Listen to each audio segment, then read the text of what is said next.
Mariana, Conto de Machado de Assis. Este é o primeiro vídeo de digressão sobre a primeira parte, né?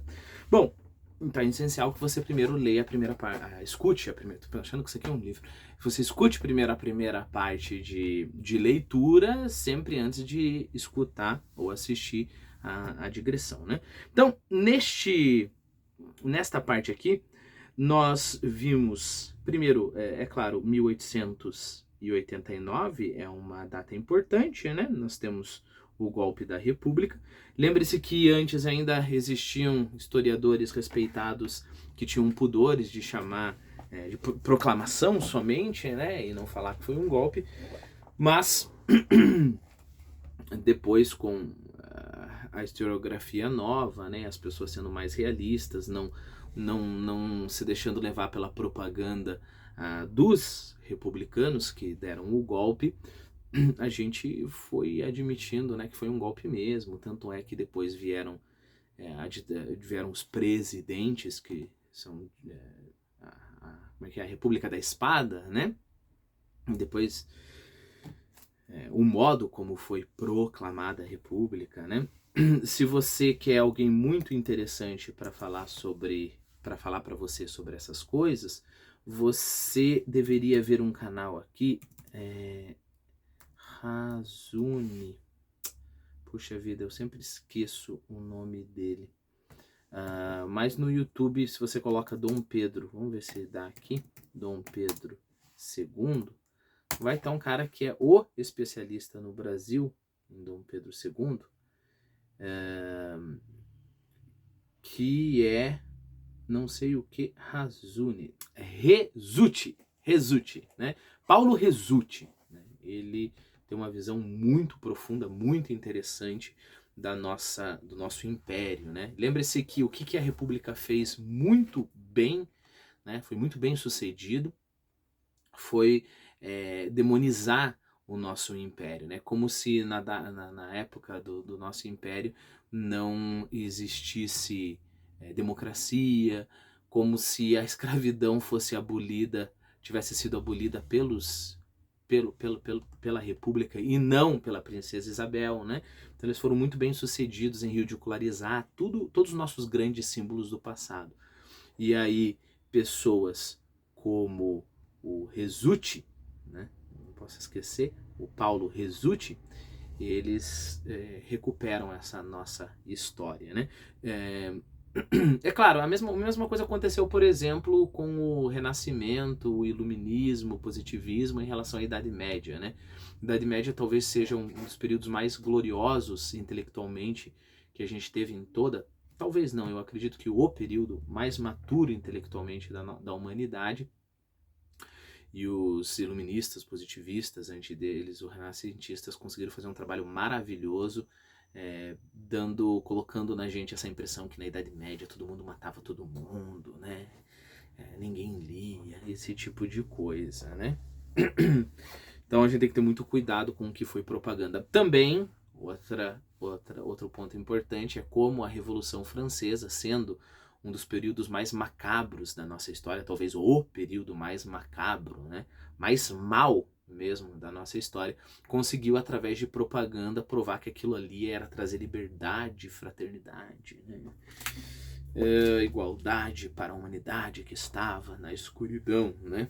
Quando os caras matavam em alguns dias mais do que na Idade Média se matava. A igreja, por exemplo, matava em centenas de anos, né? Bom, esse é um vídeo de digressão, então não tem problema a gente digredir. Então, a data de 1889. Lembre-se que Odeon é um dos 5 ou 6 teatros mais importantes de Paris, né? O Odeon está no que a gente chama de sexto, perdoe o meu francês, arrondissement. Eu acho que é assim que pronuncia, arrondissement.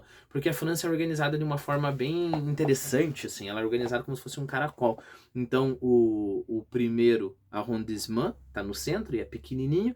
E depois, como se fossem os bairros, né? O arrondissement são os bairros, eles vão ficando cada vez mais longe do centro, em forma de caracol. E aí, é claro, a gente entende porque se chama arrondissement, né? Então esse teatro, Teatro Odeon, está no sexto arrondissement. Eu coloquei algumas observações ali no nosso Quizlet. Um dos 6 teatros nacionais da França, localizado no sexto arrondissement de Paris, na margem esquerda do rio Sena e próximo ao famoso Jardin du Luxembourg. Foi construído em 1779 e entre 1779 e 1782. E aí continua, né? Foi inaugurado pela rainha Maria Antonieta, né? Continuando. Aí a gente viu os paquetes, lembre-se, esse era o nosso modo de se comunicar com a Europa, né? Tanto para receber notícias, os jornais, como para receber produtos, né? Então sempre se esperava, no próximo paquete, eu vou mandar essa carta pelo próximo paquete, né? Que eram esses navios que iam da Europa para o Brasil, né? Depois nós também vimos a referência ao cedro de Líbano, como eu comentei, né? Era uma madeira muito nobre e principalmente vindo de Líbano, né? Como eu comentei também, foi usado para a construção, por exemplo, do Templo de Salomão. Por que eu digo isso? Porque o Templo de Salomão é para ser o ápice do ápice do ápice da riqueza dos hebreus, né? Então, se os caras usaram cedro de Líbano, então é o melhor que se tinha ali em madeira, né? Só para você ter uma ideia,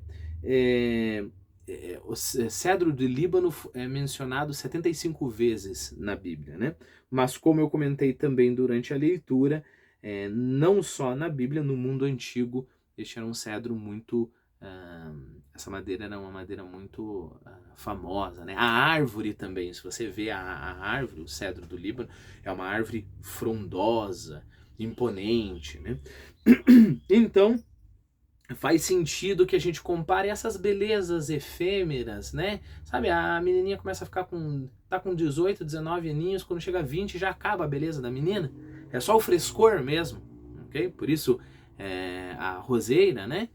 Comparado a essas belezas que é o mero frescor com uma árvore frondosa, como, por exemplo, a mãe do Bentinho, né? Dona Glória. Dona Glória até tentava esconder a beleza dela, já era viúva, já era mulher mais velha, lembre-se que o velha do século XIX a gente puxa muito para mais cedo, tanto é que o Balzac tem um livro chamado A Mulher de 30 Anos, e a Mulher de 30 Anos é assim, a coroa, né? É a coroa. Tem a música do Sérgio Reis, né? Como é que é? Ela é madura, já tem mais de 30 anos, mas pra mim o que importa é a pessoa. Não interessa se ela é coroa, panela velha é que faz comida boa. Então, eram outros parâmetros. Eu não sei quanto a você, mas eu considero uma mulher jovem. Não sei se é porque eu tô mais velho, mas mulher de 30, 35 anos. É jovem ainda, né? Coloque aí nos comentários se você acha que 35 anos é muito velha. Mas... uma árvore frondosa, um cedro do Líbano, vai manter a sua beleza, por mais que seja uma coroa de 30 anos. Já uma roseira perde o seu frescor, e com o seu frescor perde a sua beleza. Esse é o ponto, essa é a referência do conhecido do Evaristo aqui.